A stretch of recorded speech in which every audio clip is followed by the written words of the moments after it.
ছেলেদের এমনি ভালো লাগে না, ছেলেদের প্রতি ফিলিংস না আইলে আমরা কি করতাম? এটা তো আমাকে দোষ না। আমি বউ মানি আর ও আমার স্বামী মানি। আমাদের একবার আলাদা করে দিছে, ও মরতে গেছে, আমি মরতে গেছি। এখন যদি আরেকবার আলাদা হয় তো ও থাকতো না, আমিও থাকতাম না।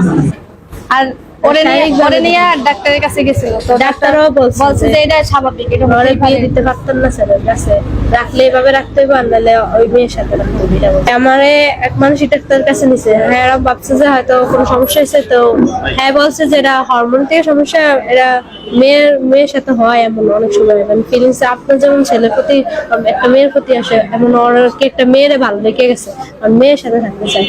তো এটা আপনি আরেকটা ছেলের ঘরে দিলে ছেলের জীবনটা নষ্ট হইব, হয় পারতো না হ্যাঁ লাগে থাকতে, ছেলে পারতো না লাগে থাকতে, তাহলে হ্যাঁ সংসারটা নষ্ট হইলো, আমার জীবনটা আবার নষ্ট হলো, আবার হ্যাঁ ফ্যামিলির মধ্যে গাড়ির মধ্যে এসে পড়বো, যেটা একটা ঝামেলা হয়ে গেল না। তখন আমি যদি ওর সাথে ভালো থাকতে পারি, ওর সাথেই যদি সব মানিয়ে নিতে পারি, তাহলে সমস্যা কি? ওই দায়িত্ব করে নিতে, যে আমার সব দায়িত্ব রাখবে, ইয়ে করবে, তো ওইসব ওই কাগজ যদি দিতে পারে তো দেখ একটা কোনো একটা ডকুমেন্টস বানিয়ে দেয়। আমি এমন ভাবে বলছি, হ্যাঁ বলছে যে বাসা থেকে যদি যোগাযোগ বন্ধ করতে পারো তাহলে মাইনে নেবো। যোগাযোগ বন্ধ করে দিচ্ছি, তারপর বলছে তুমি যদি এই জায়গায় থাকো, তোমার বাবা মা তো তোমার দাবি অবশ্যই করবে। আমি কিছু ইস্টামে সাই করে গেলাম, এটাও করছি, হ্যাঁ তো এরা রাজি।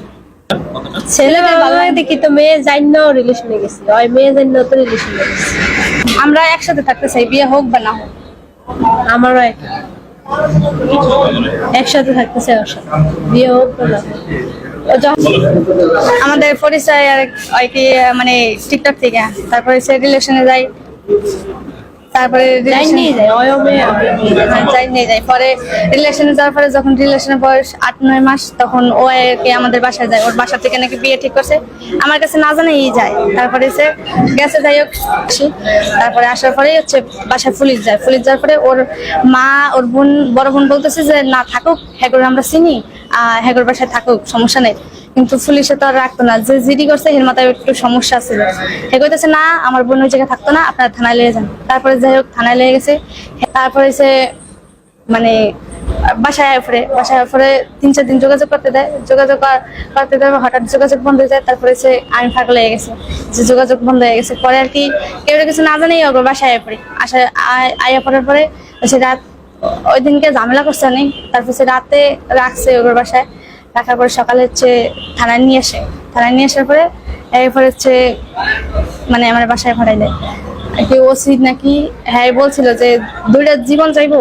তাছে এর মারে বলছিল যে আপনি যোগাযোগ করতে দেন, পরিবার মাইনা পরিবারে মাইনা। পরে হ্যাঁ কথা মানে না, ওর মায়ের কাছে না আমার মেয়ে অসুস্থ, এসবের ভিতরে জড়াইতো না। এসে যাই হোক আমার বাসায় পাঠাই দেওয়ার পরে আমি মরতে গেছে, তারপরে কোনোভাবে বাচ্চা গেছি। তারপরে সে 4 মাস কোনো যোগাযোগ হয় না। আমি অনেক চেষ্টা করছি কন্ট্যাক্ট করার, তারপরে মানে পারি নাই যোগাযোগ করতে। তারপরে ওই আর কি 4 মাস পরে আমার ফোন দেয়, 3 তারিখ না 4 তারিখে আমার ফোন দেয়।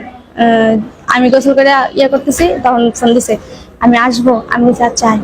পরে বাসায় নিয়েছি, বাসায় নেওয়ার পরে এগুলো তোর গায়ে লাগে না, এগুলো লাগে না, অপমান করছে।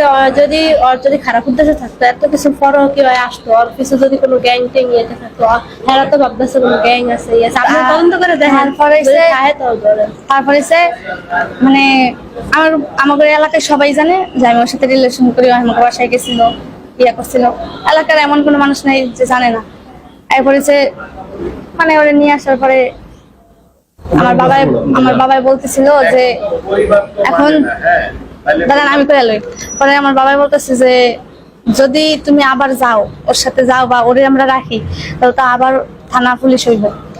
এখন হেরাও মানতেছে না, হেরা ভয় পেতেছে যে আমার জীবনটা নষ্ট হয়ে যাবে বাবা যদি থানা পুলিশ করে। এমনি পড়ালেখা বাদ দিয়ে দিছে এইসবের জন্য। তারপরে এরপরেও আমি হেগোর কথা না শুনি না আয় পড়ছি ঢাকায়। এটা নিয়ে ঢাকায় এসে ভালোই আসলাম, 18 দিন আসলাম। আমার মায়া লাগছে, আমার আম্মু অসুস্থ ছিল, তো হেরা হেগরে কইছে যে তুই তো পাগলামি আর ভালো লাগে না, তো আয় তোর মাইনা নিমু থাকতে দিন।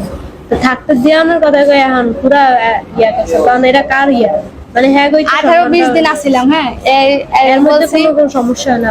বলছি যে বাসায় যোগাযোগ কর, তোর মা কান্দে, তোর বোনেরা কান্দে, যতই হোক আমি বাসায় সবকিছু যোগাযোগ বন্ধ করে দিছি, নাম্বার টাম্বার ব্লক করে সব ডিলিট করে দিছি, আমি যোগাযোগ বন্ধ করে দিছি। আর ওরে কইতাছি যে তোর বাসায় যোগাযোগ কর, পরে মোবাইল কিনে দিছি। এটা হচ্ছে আমার বড় ভুল, যোগাযোগ করতে দেওয়া। যদি তোমরা বিয়ে করো তোমাদের মধ্যে স্বামী কি একদিন হইলেই তোমাদের মধ্যে সেটা সিদ্ধান্ত কি হয়েছে বলো তো? তোমাদের মধ্যে কে স্বামী কে স্ত্রী সেটা বলো। আমি ওরে বউ মানি আর ও আমার স্বামী মানি। হ্যাঁ কে স্বামী কে? দুইজন দুইজনের স্বামী কে? না হ্যাঁ স্বামী ভালো। পরিবার মানলে পরিবার যেমনি রাখবো আমরা অমনি থাকবো, আর যদি পরিবার না মানে আমরা আলাদা থাকবো, আর যদি এটা না হয় তাহলে পরিবার শেষ। আমরা দুজনে একসাথে থাকতেছি, একসাথে থাকতে চাই। আমাদের একবার আলাদা করে দিছে, ও মরতে গেছে আমি মরতে গেছি। এখন যদি আরেকবার আলাদা হয় তো ও থাকতো না, আমিও থাকতাম না।